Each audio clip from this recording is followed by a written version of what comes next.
नमस्कार, मैं रविश कुमार। ईडी की जांच कौन करेगा? आज सुप्रीम कोर्ट में वरिष्ठ वकील और कोर्ट के एमिकस क्यूरी ने कहा है कि ईडी के चीफ संजय कुमार मिश्र को अवैध रूप से सेवा विस्तार दिया गया है, गैर कानूनी रूप से। इस केस की सुनवाई अब 21 मार्च को होगी, लेकिन जिस वक्त जब विपक्ष के एक एक दल के नेता इन जांच एजेंसियों के निशाने पर हों, इनके प्रमुख का ही मामला वकील सीवी विश्वनाथ की नजर में गैर कानूनी निकल आए, उस दौर में आप एजेंसियों की जांच पर बहस करेंगे या एजेंसियों की ही जांच करेंगे? हम आज विस्तार से इन तमाम पहलुओं पर बात करने वाले हैं। गिरफ्तारी किसी भी दल के नेता की हो, अब सारी गिरफ्तारियां एक सी लगने लगी हैं। आप मनीष सिसोदिया की गिरफ्तारी और पवन खेड़ा की गिरफ्तारी में फर्क नहीं कर सकते हैं। छत्तीसगढ़ में कांग्रेस नेताओं के यहां हाल में पड़े छापे और सिसोदिया के घर और दफ्तर में पड़े छापे में फर्क नहीं कर सकते हैं। फर्क के नाम पर यही कर सकते हैं कि जब आप पर छापा पड़ता है तो कांग्रेस चुप रहती है और कांग्रेस पर छापा पड़ता है तो आम आदमी पार्टी चुप रहती है। जिस तरह से विपक्ष के नेताओं के यहां छापे पड़ते हैं, उससे आप यानी दर्शक तय नहीं कर सकते कि विपक्ष के नेताओं के यहां भ्रष्टाचार खत्म किया जा रहा है या विपक्ष खत्म किया जा रहा है। अब इसका जवाब भी एक सा हो चुका है, जो आप जानते हैं। अगर मामला भ्रष्टाचार खत्म करने का होता तो फिर जांच एजेंसियां कर्नाटक में बीजेपी के नेताओं और मंत्रियों के घर खंगाल रही होती, जिनका नाम लेकर राज्य के कॉन्ट्रैक्टर संघ ने प्रधानमंत्री को पत्र लिख दिया था कि ये लोग घूस मांगते हैं और बहुत ज्यादा घूस मांगते हैं। मगर वहां ऐसा नहीं हुआ। यही नहीं, अगर गैर भाजपा सरकारें बीजेपी नेताओं के भ्रष्टाचार की जांच करती हैं तो वह साजिश हो जाती है और सरकार ही गिरा दी जाती है। महाराष्ट्र के मुख्यमंत्री एकनाथ शिंदे तो ऐलानिया तौर पर बता रहे हैं कि महाविकास आघाड़ी की सरकार देवेंद्र फडणवीस के खिलाफ जांच करने और गिरफ्तार करने की योजना बना रही थी, इसलिए मैंने सरकार गिरा दी। बीजेपी के नेता के खिलाफ जांच होने वाली थी तो शिंदे ने अपनी ही पार्टी तोड़ डाली। फडणवीस के खिलाफ जितने भी आरोप लगे, उसके खिलाफ किस जांच एजेंसी ने जांच की, आप पता लगा सकते हैं। मगर एक सरकार केवल सोच रही थी, मौजूदा मुख्यमंत्री ने अपनी ही पुरानी पार्टी की सरकार गिरा दी। जब पूछा गया कि जो साजिश कर रहे थे क्या उनके खिलाफ जांच करेंगे, तो जवाब मिला कि सरकार गिरा दी गई है। क्या इस बयान से यह साफ नहीं होता कि फडणवीस को बचाने के लिए महाराष्ट्र में सरकार गिरा दी गई? अक्टूबर 2022 में मनीष सिसोदिया ने भी सीबीआई छापे के बाद आरोप लगाया कि आप छोड़ने का दबाव था। मुझसे कहा गया कि दिल्ली का मुख्यमंत्री बन जाओ या जेल जाओ। सीबीआई ने इसका खंडन किया था।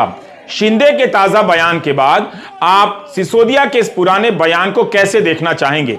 क्या यह संभव है कि सिसोदिया की गिरफ्तारी को राजनीतिक एंगल से ना देखा जाए? बीजेपी के नेता पर आरोप लगे तो साजिश, जांच हो तो साजिश। अव्वल तो केंद्र की एजेंसियां इन आरोपों की तरफ झांकती तक नहीं है।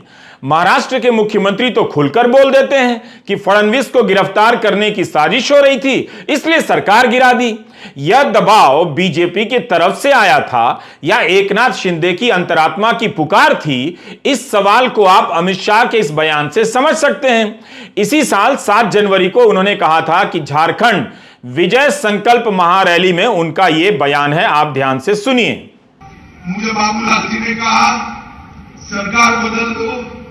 बाबूलाल जी लोकतंत्र है, सरकार मैं नहीं बदल सकता, मगर मैं इतना जरूर कहता हूं कि इस बार जो परिणाम आने वाले हैं, झारखंड की सरकार निश्चित रूप से परिवर्तन करने जा रही है। झारखंड की जनता परिवर्तन करेगी। हमारे इस वीडियो को रिवाइंड करके भी देखा कीजिए। महाराष्ट्र के मुख्यमंत्री शिंदे कह रहे हैं कि बीजेपी के नेता फडणवीस को गिरफ्तार करने की तैयारी हो रही थी, हमने सरकार गिरा दी। या अमित शाह बता रहे हैं कि उनकी पार्टी के नेता बाबूलाल जी ने कहा है कि सरकार बदल दो झारखंड में। दोनों ही मामलों में एक चीज साफ है, या तो सरकार गिरेगी या कोई जेल जाएगा। बस यह तय नहीं है कि किस केस में आपसे जनता पर भरोसा करने के लिए कहा जाएगा और किस केस में जांच एजेंसियों पर भरोसा करने के लिए कहा जाएगा। महाराष्ट्र में सरकार गिराने के लिए धनबल के इस्तेमाल से लेकर चार्टर्ड प्लेन, 5 स्टार होटल वगैरह का इस्तेमाल तो राजनीति की पवित्रता के लिए किया गया होगा। कहां तो मांग हो रही है कि अदानी समूह पर कथित फ्रॉड के जो आरोप लगे हैं उनकी सघन जांच हो, मगर उनके दफ्तरों से छापे का कोई वीडियो नहीं दिखाई दिया, ना कोई सर्वे हुआ, ना सर्च हुआ। मोदी अडानी भाई भाई, मोदी अडानी भाई भाई, मोदी अदानी भाई भाई, देश बेचकर खाई खाई का नारा संजय सिंह लगा रहे हैं। आम आदमी पार्टी के सांसद संजय सिंह अदानी और मोदी को लेकर आक्रामक हो चुके हैं। आप भी अब बोलने लगी है, लेकिन इन नारों के बाद अदानी पर लगे आरोपों का क्या हुआ आप जानते हैं। जो ये सवाल पूछते हैं कि विपक्ष कहां है, वो विपक्ष को यहां देख सकते हैं। आज ही बिहार विधानसभा में माले के विधायक तख्ती लेकर खड़े हो गए और हिंडनबर्ग की रिपोर्ट के बाद अदानी मामले की जांच और गिरफ्तारी की मांग करने लगे। अदानी को लेकर विपक्ष सड़क पर है, मगर अदानी के खिलाफ जांच की खबर कानाफूसी में भी नहीं है। बिहार के ही पूर्णिया में पिछले हफ्ते महागठबंधन की रैली हुई थी।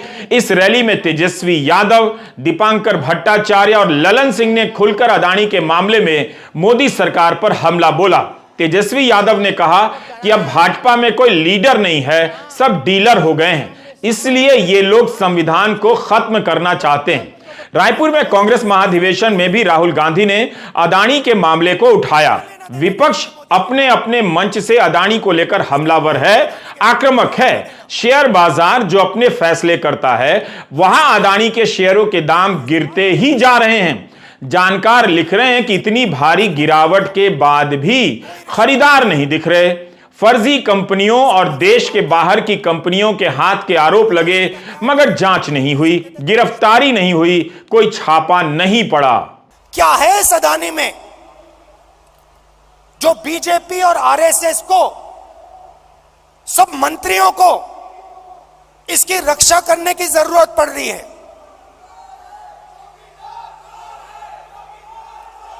नहीं, सुनिए। और सबसे बड़ा सवाल ये जो शेल कंपनीज हैं,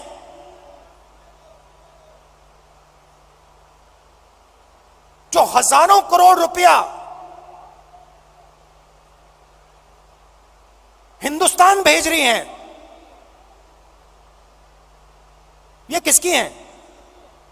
क्या हो रहा है? आप यहां कोई इनके मित्र लोग गुजरात के अगर घोटाला पे घोटाला करेंगे तो हमारी देश की सबसे उच्चतम जांच एजेंसियां मौन धारण कर लेती है, मौन, चुपचाप। नहीं भैया, कैसे छू देंगे? ये तो हमारे हुकुम के सबसे करीबी हैं, या इन्हीं के वजह से मोदी हैं, इसीलिए कोई हाथ नहीं लगा रहा है जांच एजेंसियां। ललन सिंह जी ने जिक्र किया घोटाले का, बताओ।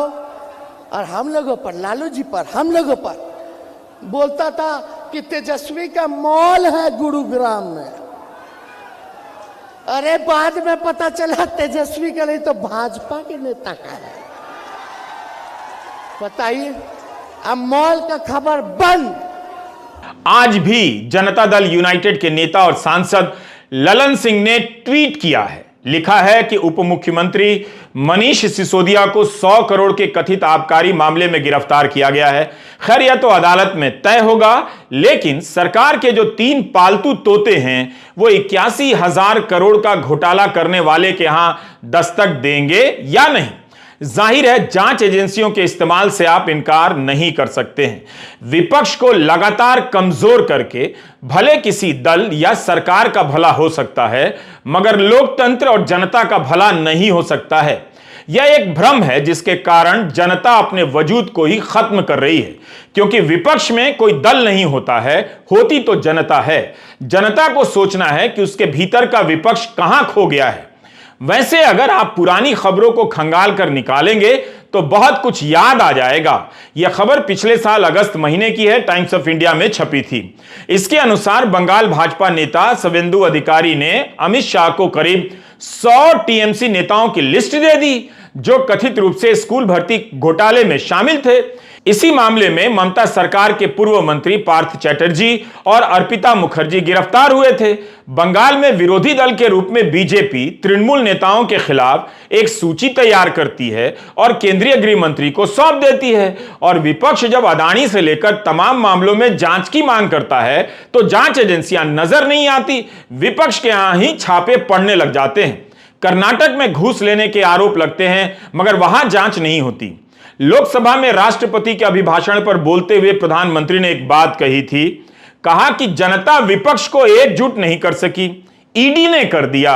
यह बयान भी जांच एजेंसियों के बारे में अलग से सोचने के लिए मजबूर करता है। वैसे ईडी के छापों को लेकर विपक्ष बटा हुआ भी है। उम्मीद थी कि प्रधानमंत्री लोकसभा में अदानी से जुड़े आरोपों का जवाब देंगे, मगर उन्होंने एक ऐसी दलील रख दी जो केवल उन्हीं पर लागू होगी, केजरीवाल या राहुल गांधी पर नहीं। प्रधानमंत्री ने कहा कि इन आरोपों को उन लोगों के बीच से गुजरना होगा जिन्हें प्रधानमंत्री आवास योजना के तहत घर मिला है, उज्ज्वला योजना के तहत सिलेंडर मिल गया है और मुफ्त में अनाज मिल रहा है। इस विचित्र तर्क के हिसाब से तो दिल्ली में 2-2 बार आम आदमी पार्टी ने बीजेपी को भारी अंतरों से हराया है। तब क्या मनीष सिसोदिया के लिए यह पैमाना लागू हो सकता है? स्कूली बच्चों के बीच से इन आरोपों को गुजरने के लिए कहा जाए या न्यायिक प्रक्रिया के नाम पर तय किया जा रहा है, तो अदानी मामले में ऐसा क्यों नहीं हो रहा है? मनीष सिसोदिया को गिरफ्तारी का अंदेशा था। अरविंद केजरीवाल कई महीनों से कह रहे हैं कि सिसोदिया को गिरफ्तार किया जाएगा। उससे पहले सत्येंद्र जैन के बारे में कहा करते थे। अब दोनों जेल में हैं। सिसोदिया ने इस गिरफ्तारी को राजनीतिक तौर पर लड़ने का प्रयास किया है। वे राजघाट गए और खुद को दिल्ली के स्कूली बच्चों का चाचा बताया और शिक्षा के क्षेत्र में अपने काम की याद दिलाई। शिक्षा के क्षेत्र में उनके मंत्रालय के काम की वजह से दिल्ली सरकार को सराहना मिलती रही है। वैसे बीजेपी इस क्षेत्र में भी 2000 करोड़ के कथित घोटाले का आरोप लगा चुकी है और मीडिया की खबरों के अनुसार एंटी करप्शन ब्यूरो इसकी जांच कर रहा है। सिसोदिया पार्टी के लिए ही नहीं, आम आदमी पार्टी की सरकार के मुख्य चेहरा और कर्ता धर्ता भी हैं। सत्येंद्र जैन की गिरफ्तारी के बाद उनके पास 19 विभाग आ गए। पानी से लेकर गृह मंत्रालय, जमीन से लेकर विजिलेंस, स्वास्थ्य से लेकर बिजली। अरविंद केजरीवाल मुख्यमंत्री हैं मगर उनके पास एक भी विभाग नहीं। लेकिन अब 18-19 विभागों के मुखिया के जेल में होने से क्या सरकार का कामकाज प्रभावित होगा, इस सवाल पर भी बात होने लगी है। जैन साथियों, देश के सबसे लोकप्रिय शिक्षा मंत्री मनीष सिसोदिया को कल सीबीआई ने गिरफ्तार कर लिया। आप सब जानते हैं सीबीआई किसके इशारे पे काम करती है? जी हाँ, मोदी सरकार के इशारे पे गिरफ्तार किया गया मनीष सिसोदिया। उनका जुर्म क्या है? अपराध ये है कि वो दिल्ली के लाखों बच्चों को अच्छी शिक्षा देने के लिए दिन रात मेहनत कर रहे हैं। मनीष सिसोदिया ने शिक्षा का जो मॉडल दिया, उसकी चर्चा आज देश और दुनिया में हो रही है। ऐसे शिक्षा मंत्री को आपने जेल में डाल दिया मोदी जी। लेकिन ये ध्यान रखिएगा कि आम आदमी पार्टी के सिपाही हैं, आम आदमी पार्टी के कार्यकर्ता हैं। आपकी किसी भी कार्रवाई से हम लोग न झुकने वाले हैं, न डरने वाले हैं, न आपकी बंदर घुड़कियों से पीछे हटने वाले हैं। कल से हम लोगों को, हमारे कैबिनेट मंत्री गोपाल राय जी को, हमारे विधायक ऋतुराज झा जी को, दिनेश मोहनिया जी को और रोहित महरोलिया जी को, कई पार्षदों को, तमाम कार्यकर्ताओं को, पदाधिकारियों को, फतेहपुर बेरी का जो दिल्ली का थाना है यहाँ पे रखा हुआ, लगभग 24 घंटे होने जा रहे हैं। इन सब बातों से कोई फर्क नहीं पड़ता। आप जितना जुल्म करना चाहते हो करो, लेकिन हमारी लड़ाई, हमारा संघर्ष अन्याय, अत्याचार और नरेंद्र मोदी जी आपके तानाशाही के खिलाफ जारी रहेगा। सीबीआई ने लंबी पूछताछ और पड़ताल के बाद गिरफ्तारी की है। क्या वह अपने आरोपों को साबित कर पाएगी या सिसोदिया को लंबे समय तक के लिए जेल में डालने का प्लॉट बिछाया गया है? हालिया अतीत की तमाम घटनाएं ऐसे आरोपों को बल देती हैं जो आम आदमी पार्टी के नेता लगा रहे हैं। नवंबर 2021 में नई आबकारी नीति आई। जुलाई 2022 में मनीष सिसोदिया ने इसे कैंसिल कर दिया। 1 साल भी यह नीति नहीं रही। इसके आते ही दिल्ली में शराब राजनीति के केंद्र में आ गई। इस नीति को लेकर राजनीति और जांच एजेंसियां बहुत तेजी से आगे बढ़ती दिखती हैं। अगस्त 2022 में इससे संबंधित छापा पड़ता है और नवंबर तक आते आते चार्जशीट भी दायर हो जाती है। सीबीआई ने अपने बयान में कहा है कि मनीष सिसोदिया और अन्य 14 के खिलाफ मामला दर्ज हुआ है।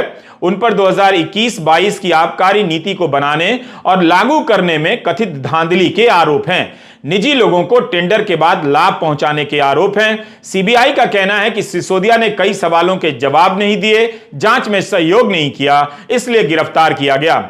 एक्सप्रेस ने सीबीआई के सूत्रों के हवाले से लिखा है कि आबकारी नीति के 1 साल के दौरान आरोपियों ने 100 से ज्यादा फोन बदले हैं और नष्ट किए हैं। कई फोन बरामद किए गए हैं मगर उन्हें रीफॉर्मेट कर दिया गया है, पुरानी बातचीत मिटा दी गई है। मनीष सिसोदिया के अलावा आबकारी आयुक्त अरावा गोपी कृष्णन, उपायुक्त आनंद तिवारी, सहायक आयुक्त पंकज भटनागर के भी नाम हैं।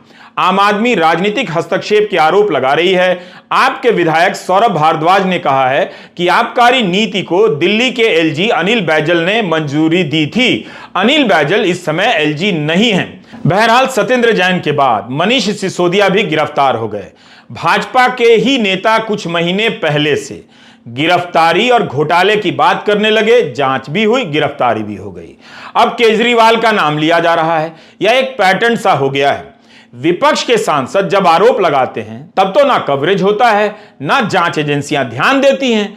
महुआ मोइत्रा ने ट्वीट किया है, तृणमूल सांसद ने, कि गोदी मीडिया ने 2019-20 में मेरी अदानी स्टोरी कवर नहीं की, फिर हिंडनबर्ग हो गया। आज वो भाजपा के अपने बॉसेस को खुश करने के लिए डीडीसीए में रोहन जेटली के भ्रष्टाचार को कवर भी नहीं कर रहे हैं। मगर सत्य किसी ना किसी तरीके से बाहर आ ही जाता है, यह भूलना मत।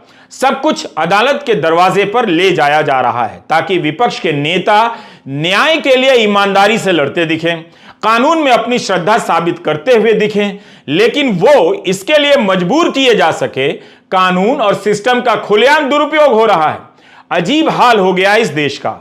फर्जी मामलों में फंसाने में शर्म नहीं आती, लेकिन कई साल मुकदमा लड़ने और कई महीने जेल में रहकर बरी होने में लोग गर्व महसूस करने लगे हैं। यह भी याद रखिए कि चीफ जस्टिस का ही बयान है कि जज कानून के विशेषज्ञ होते हुए भी बेल देने में हिचकने लगे हैं। ग्रास रूट लेवल पर जो जज हैं उनमें एक तरह का भय है कि अगर वे किसी गंभीर मामले में जमानत दे देंगे तो उन्हें निशाना बनाया जाएगा। यही कारण है कि ऊपरी अदालतों में बेल के इतने मामले आने लगे हैं। क्या आप इसे नजरअंदाज करना चाहते हैं? आपकी जिसमें खुशी, हम बस आपसे पूछ लेते हैं। यह तो आज की ही खबर है जो अल जजीरा में छपी है। कुमार संभव, श्री गिरिजेश जलीहल की रिपोर्ट आपके पास हिंदी अखबारों और चैनलों के जरिए नहीं पहुंचेगी। इस खबर के अनुसार मोदी सरकार ने कथित रूप से पसंदीदा कंपनियों को ठेके दिलवाने के लिए सीएजी की लगातार चेतावनियों को नजरअंदाज किया है। टेंडर की ऐसी प्रक्रिया से सरकार को राजस्व का भारी नुकसान हो रहा है। इसमें बताया गया है कि बंगाल के कोयला खदान के लिए टेंडर हुए तो 5 कंपनियां आगे आईं। 3 में से 5 एक ही कंपनी समूह की थीं। इन्हीं में से एक को टेंडर भी मिल गया। इस रिपोर्ट के अनुसार इस समूह की एक कंपनी ने 2 दिन पहले एक शेल कंपनी का अधिग्रहण किया और वो टेंडर में आ गई। सरिसा टोली खदान के टेंडर में कई प्रक्रियाओं का उल्लंघन किया गया। सीएजी यानी नियंत्रक एवं महालेखा परीक्षक ने इसके साथ साथ 10 अन्य खदानों के टेंडर को लेकर सवाल उठाए हैं। सीएजी ने इलेक्ट्रॉनिक टेंडर की समीक्षा की थी और इसकी रिपोर्ट 2016 में संसद को सौंपी गई थी। नीलामी का सही मतलब यह होता है कि अलग अलग बिजनेस कंपनियां उसमें हिस्सा लें, लेकिन इस मामले में एक ही समूह की कंपनियां हिस्सा ले रही थीं। दूसरी कंपनियों को मौका नहीं मिला। लिखा है कि एक तरह से नीलामी की प्रक्रिया फेल हो गई, लेकिन क्या ऐसी रिपोर्ट को गोदी मीडिया दिखाएगा, आगे और सवाल जवाब करेगा और सरकार की एजेंसियां जांच करेंगी? इसका जवाब अब तक आप जान चुके हैं। सवाल है कि जांच करेगा कौन, आदेश कौन देगा? बार एंड बेंच ने रिपोर्ट किया है कि ईडी के निदेशक को तीसरी बार सेवा विस्तार दिया गया। मौजूदा प्रमुख नवंबर 2018 से इस पद पर हैं। इसकी वजह से उनके बाद के अफसर को तरक्की का मौका नहीं मिला होगा। उस पर नौकरशाही भी चुप है। यूपीए के समय कम से कम लोग पदों पर रहते हुए आर्टिकल लिख दिया करते थे कि बाकी को मौका नहीं मिल रहा है। खास लोग ही पद पर ऐसे बिठाए गए हैं जैसे यह कुर्सी का नया परिवारवाद हो, नया सेवा विस्तारवाद हो।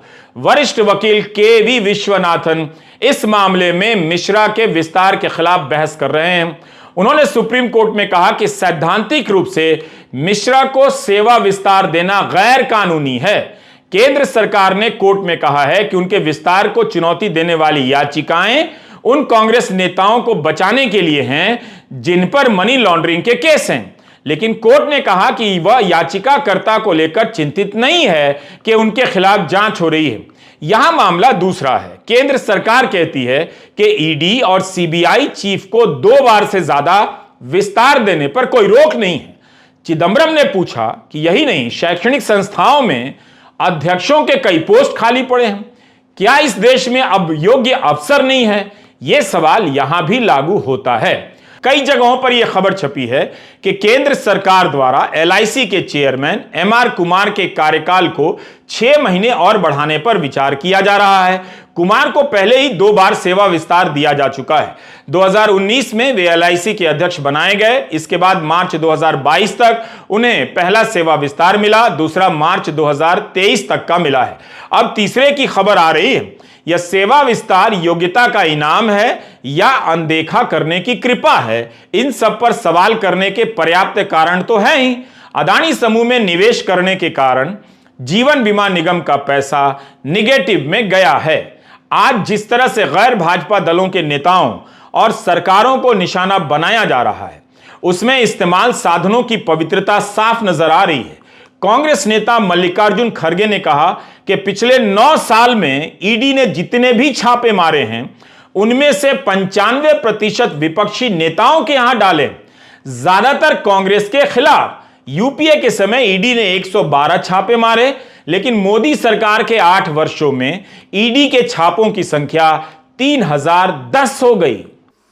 मैं आपको पार्टीवार कुछ जानकारी देना चाहता हूं। 2014 से अगर अपन शुरू करें, कांग्रेस पे 24 बार, अलग अलग नेताओं पर कांग्रेस में 24 बार रेड हुई ईडी की। वहीं टीएमसी पर 19 बार हुई, एनसीपी पर 11 बार हुई, शिवसेना पर 8 बार हुई, DMK 6, RJD 5, BSP 5, BSP 5, TDP 5, INLD 3, वाईएसआईआरपी 3, CPM 2, NC 2, PDP 2, AIADMK 1, MNS 1, SBSP 1। Modi सरकार के मंत्री अनुराग ठाकुर ने फिर वही बात दोहरा दी कि अगर आपने गलत नहीं किया है तो डर किस बात का। इस आधार पर तो सारी आबादी को जेल भेज देना चाहिए कि अगर आपने गलत नहीं किया है तो जेल से डर कैसा। अनुराग ठाकुर को बताना चाहिए कि ईडी कर्नाटक में बीजेपी के नेताओं के यहां क्यों नहीं जांच करने गई। वहां कौन डरता है? बीजेपी के नेता ईडी से डरते हैं या ईडी बीजेपी से डरती है? अनुराग ठाकुर ने पूछा है कि आपको डर सता रहा है, क्या ऐसा किया है, क्या किया है? अगर कुछ नहीं किया तो डरना क्यों? अगर किया है तो फिर आप सबको कहने से भी कुछ नहीं होगा। यही बात अदानी पर क्यों नहीं लागू होती? कर्नाटक कॉन्ट्रैक्टर संघ ने बाकायदा चिट्ठी लिखकर आरोप लगाया। यह पत्र किसी और को नहीं, प्रधानमंत्री को लिखा गया था। ऐसा नहीं है कि आम आदमी पार्टी के नेताओं पर आरोप हमेशा गलत ही लगे हैं। कई बार तो खुद आम आदमी पार्टी ने ही लगाए और कार्रवाई भी की। पंजाब में स्वास्थ्य मंत्री विजय सिंगला को भ्रष्टाचार के मामले में आम आदमी पार्टी की सरकार ने ही गिरफ्तार किया। पिछले हफ्ते बठिंडा ग्रामीण के विधायक अमित रतन कोटफट्टा को भ्रष्टाचार के मामले में गिरफ्तार किया गया। यहां मामला केंद्र की एजेंसियों के दुरुपयोग और चुप्पी का है। 9 महीने से सत्येंद्र जैन जेल में हैं। अमानतुल्लाह खां भी बेल पर बाहर हैं। उन पर दिल्ली वक्फ बोर्ड में भर्तियों में धांधली कराने का आरोप है। उत्तराखंड में भर्तियों को लेकर कितने आरोप लग रहे हैं, क्या क्या हो रहा है, जरा आप भी पता कीजिए। 2016 में आपके विधायक दिनेश मोहनिया पर छेड़छाड़ के आरोप लगा दिए गए, अब वे बरी हो गए। इस मामले में कोर्ट की टिप्पणी बताती है कि जांच एजेंसियों पर संदेह ना किया जाए तो क्या किया जाए। 2015 में मुख्यमंत्री केजरीवाल के दफ्तर वाले फ्लोर को सीबीआई ने सील कर दिया। केजरीवाल ने कहा कि उन पर रेड हुई है। सीबीआई का बयान आया कि मुख्यमंत्री दफ्तर के बगल में वरिष्ठ अफसर राजेंद्र कुमार के दफ्तर में सर्च हुआ है। उन पर कंप्यूटर खरीद में कथित भ्रष्टाचार के आरोप लगे हैं। तब केजरीवाल ने कहा कि उनका दफ्तर सील हुआ है। बंगाल की मुख्यमंत्री ममता बनर्जी ने उस समय कहा था कि मुख्यमंत्री का दफ्तर सील हो जाए यह अप्रत्याशित है। तब जेटली को बयान देना पड़ा कि मुख्यमंत्री के दफ्तर में छापा नहीं पड़ा। केजरीवाल ने कहा वित्त मंत्री झूठ बोल रहे हैं। वो केस कहां है, क्या हुआ, आप बेहतर पता लगा सकते हैं। लेकिन विपक्ष के कई नेताओं, सामाजिक कार्यकर्ताओं से लेकर पत्रकारों के खिलाफ ऐसे कई केस मोदी राज और बीजेपी सरकारों के दौर में देखने को मिल सकते हैं, जिसमें आगे जाकर कुछ खास नहीं मिलता है, मगर आरोपों के बदले उसे महीनों जेल में डाल दिया जाता है। पिछले साल अगस्त में जब बिहार में महागठबंधन की सरकार बनने वाली थी, तब सीबीआई राजद के 3 वरिष्ठ नेताओं के यहां छापे मार रही थी। 2 सांसदों और विधायक के यहां छापा पड़ने लगा था। आम आदमी पार्टी इस समय आक्रामक है। दिल्ली में उसके पास कार्यकर्ताओं की कोई कमी नहीं। सिसोदिया की गिरफ्तारी के खिलाफ आज आम आदमी पार्टी ने दिल्ली सहित कई जगहों पर प्रदर्शन भी किया है। दिल्ली में भाजपा मुख्यालय के बाहर भी प्रदर्शन हुआ है। आम आदमी पार्टी ने मनीष सिसोदिया को लेकर कई पोस्टर जारी किए हैं। इन पोस्टरों में बताया गया है कि सिसोदिया कौन है, जिन्होंने सरकारी स्कूलों को वर्ल्ड क्लास बनाया, आईआईटी मेडिकल में सरकारी स्कूलों के बच्चों के दाखिले बढ़ाए, 20 लाख गरीब बच्चों को एक अच्छा भविष्य दिया। सिसोदिया को एजुकेशन चाचा कहा गया है। लाखों बच्चों के एजुकेशन चाचा ने वो कर दिखाया जो मोदी 21 साल में नहीं कर पाए। आम आदमी पार्टी के आधिकारिक ट्विटर हैंडल से ट्वीट किया गया है कि उनके कई नेताओं को हाउस अरेस्ट किया गया है। एक ट्वीट में कहा गया है कि आज आम आदमी पार्टी के दफ्तर के बाहर पुलिस बल की तैनाती की गई थी। यह तानाशाही है। कांग्रेस और आप इस मामले में एक दूसरे के आमने सामने हैं। दिल्ली कांग्रेस अध्यक्ष अनिल चौधरी के आरोपों के बाद ही सीबीआई ने कदम बढ़ाया। भाजपा भी आरोप लगाती रही है। कांग्रेस की शीला दीक्षित पर भ्रष्टाचार के आरोप लगाकर दिल्ली में केजरीवाल और सिसोदिया ने एक आंदोलन खड़ा किया, एक पार्टी बनाई और सरकार भी बनाई। अब उसी कांग्रेस के नेता के आरोप में सिसोदिया जेल में है। अनिल चौधरी ने सिसोदिया की गिरफ्तारी का स्वागत किया है, संदीप दीक्षित ने भी किया है। दिल्ली की राजनीति जहां से चली थी वहीं पहुंच गई है। तब केजरीवाल दूसरों को भ्रष्ट बताने में संकोच नहीं करते थे। आज उनकी पार्टी के नेताओं पर भ्रष्टाचार के आरोप हैं। आरोप लगाने में बीजेपी भी संकोच नहीं करती और गिरफ्तार करने में भी नहीं। कांग्रेस ने भले आम आदमी पार्टी से दूरी बनाई है, लेकिन उसके सहयोग से चलने वाली झारखंड सरकार के मुख्यमंत्री हेमंत सोरेन ने गिरफ्तारी की निंदा की है। आप भी इस वक्त में कांग्रेस से अलग दिखना चाहती है। वो इंदिरा गांधी के आपातकाल से मोदी सरकार के आपातकाल की तुलना कर रही है। यह भी कह रही है कि मोदी सरकार राहुल गांधी से नहीं डरती है, केवल केजरीवाल से डरती है।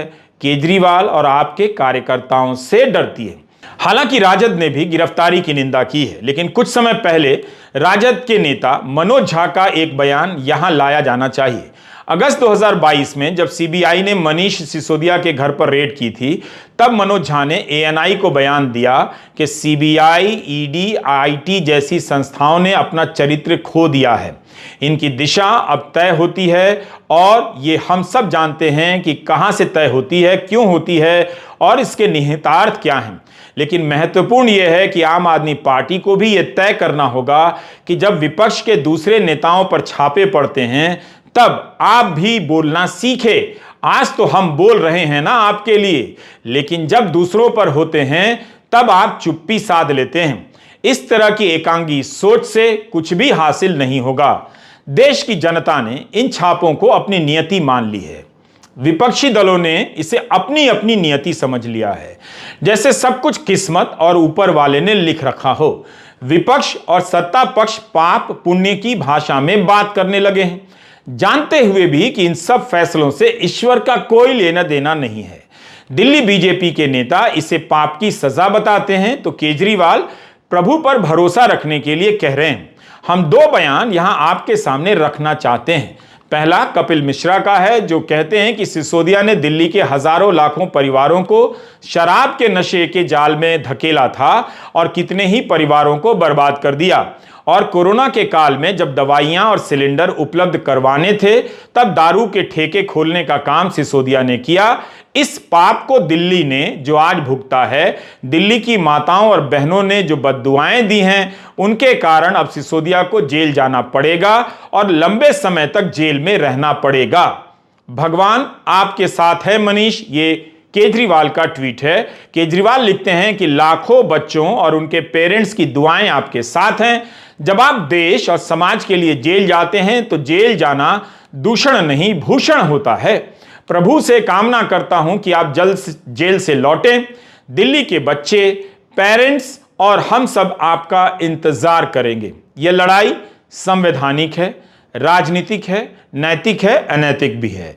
सवाल केजरीवाल को लेकर भी हो रहे हैं कि उनके पास मंत्रालय क्यों नहीं है। मुख्यमंत्री के रूप में यह उनका दूसरा बड़ा कार्यकाल है। पूरा कार्यकाल के हिसाब से देखें तो वे अधिकारी रहे हैं पूर्व में। सिसोदिया के पास 19 विभाग बताए जा रहे हैं।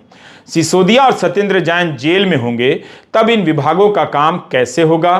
क्या केजरीवाल को विभागों की जवाबदेही नहीं लेनी चाहिए? दूसरा बड़ा सवाल है कि 2011-12 के साल में दिल्ली में जबरदस्त आंदोलन करने वाले केजरीवाल इस बार दिल्ली की जनता पर बड़े आंदोलन के लिए भरोसा कर रहे हैं या प्रभु पर भरोसा करेंगे? क्या दिल्ली की जनता एजुकेशन चाचा मनीष सिसोदिया के लिए उनके आह्वान पर घरों से निकलेगी? केजरीवाल ने आह्वान नहीं किया है, बल्कि अपने ट्वीट में लिखा है कि दिल्ली के बच्चे, पेरेंट्स और हम सब आपका इंतजार करेंगे। जिस पार्टी के कार्यकर्ता जुझारू हैं, जिसके पास मानव संसाधनों की कमी नहीं, वो इंतजार करेगी या आंदोलन, यह देखना आपका काम है। इस बीच आपके देखने के लिए एक और काम है। आज भी अदानी समूह के शेयरों में भारी गिरावट देखी गई। उनके स्टॉक के दाम में इतनी गिरावट तो हो ही गई है कि खरीदार लालायित हो सके, मगर फिर भी कोई आगे आता नहीं दिखता। शेयर बाजार के खिलाड़ी क्या हिंडनबर्ग की रिपोर्ट को गंभीरता से लेने लगे हैं? महुआ मोइत्रा ने ट्वीट किया है कि अदानी समर्थक अब शेयर क्यों नहीं खरीद रहे हैं। उनके लिए तो यह सुनहरा मौका है। विपक्ष अदानी को लेकर सड़क पर है और अदानी के मामले में जांच की कोई खबर तक नहीं।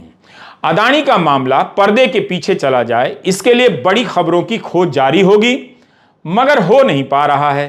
क्या खुद को कट्टर ईमानदार कहने वाली आम आदमी पार्टी सिसोदिया की गिरफ्तारी को लेकर सड़क पर बड़ा आंदोलन करेगी या बीजेपी को गुंडों की पार्टी बोलकर पोस्टर चिपकाती रहेगी? कांग्रेस भले आपके साथ नहीं है, लेकिन क्या विपक्ष के बाकी दल निंदा करने से ज्यादा आम आदमी पार्टी के साथ हैं? कागजी समर्थन से निंदा करना और जन समर्थन से लड़ना दोनों अलग अलग बातें हैं। गोदी मीडिया को डिबेट के लिए टॉपिक चाहिए और बहाना भी, ताकि वह विपक्ष पर हमला कर सके, विपक्ष को घोटाले में लिप्त दिखा सके, विपक्ष को डराने के नाम पर जनता को डराया जा सके। यहां सवाल किसी एक दल के राजनीतिक भविष्य का नहीं है, लोकतंत्र के राजनीतिक भविष्य का है। नमस्कार, मैं रवीश कुमार।